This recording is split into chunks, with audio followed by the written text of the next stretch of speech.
If I don't cook, I don't eat. Hey everyone, I'm Chantel, a plant-based chef who helps others learn how to eat healthy without compromising flavor and excitement. It is a new week, so that means that I have to make new food because I've eaten everything that I have out of my fridge, and if I don't cook, I don't eat. So we are making some batch meal prep this week using whatever I have in my refrigerator with a little additions from the pantry and freezer. So let's get into it. I honestly wish I was joking when I say that if I don't cook, I don't eat, but it is a very serious thing.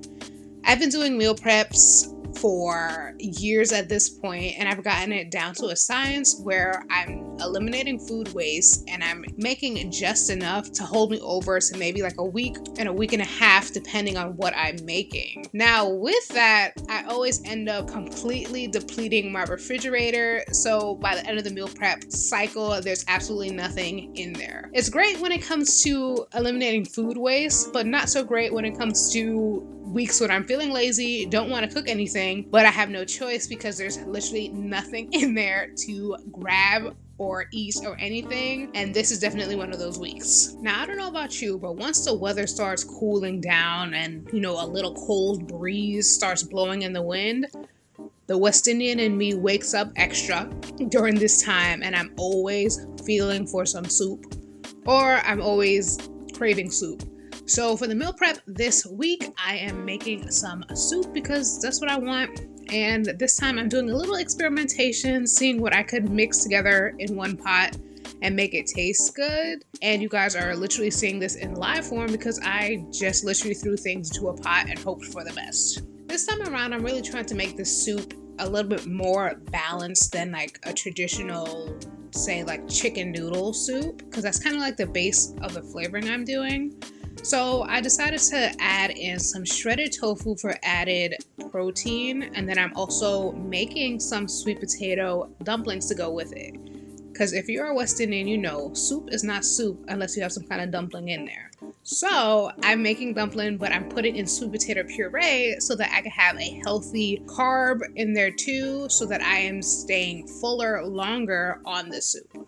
At this point, all creativity went straight out the window. I was overcooking, I was overstanding, I was over chopping and all the things. So at this point, I was ready to just cook the basic things for a balanced plate, which would be a grain of some sort, vegetables, and a protein. And that's exactly what I did. And I know that probably sounds so funny to you because one, I am a chef by profession, and two, I literally make food content for a living.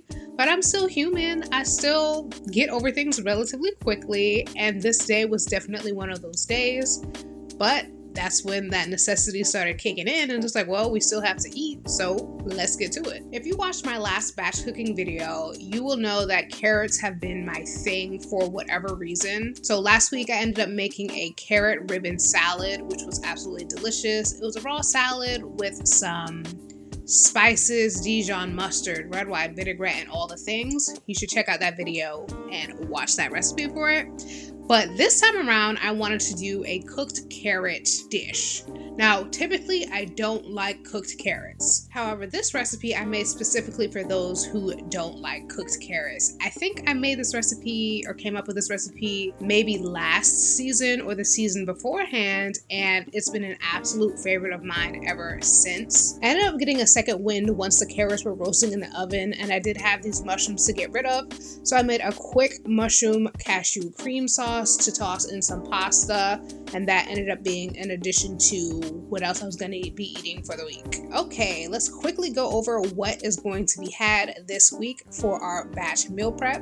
But first, I want to show you guys how my sweet potato dumpling looked when it is cooked. Isn't it pretty? And it came out in lovely orange color. And I definitely have this bowl ready to go because your girl is already hungry. Now we have some barbecue seitan. I literally already had this cooked from last week, but I just covered it in barbecue sauce and fried it in the pan. Then we have our mushroom cashew cream sauce pasta, threw in some lemon juice and kale for added nutrients and iron. And then we have our maple sage glazed carrots, some leftover kale from the pasta because you can never have too many veggies. We have white quinoa, which is a good source of grain and also protein. And then we have our sweet chili Thai lentils, and last but not least, we also have our soup there in the back. I hope you guys enjoyed this video. Hopefully it inspired you to start batch meal prepping as well, because it is very cost effective at the end of the day. So don't forget to like, comment, and subscribe, and remember, healthy does not mean boring.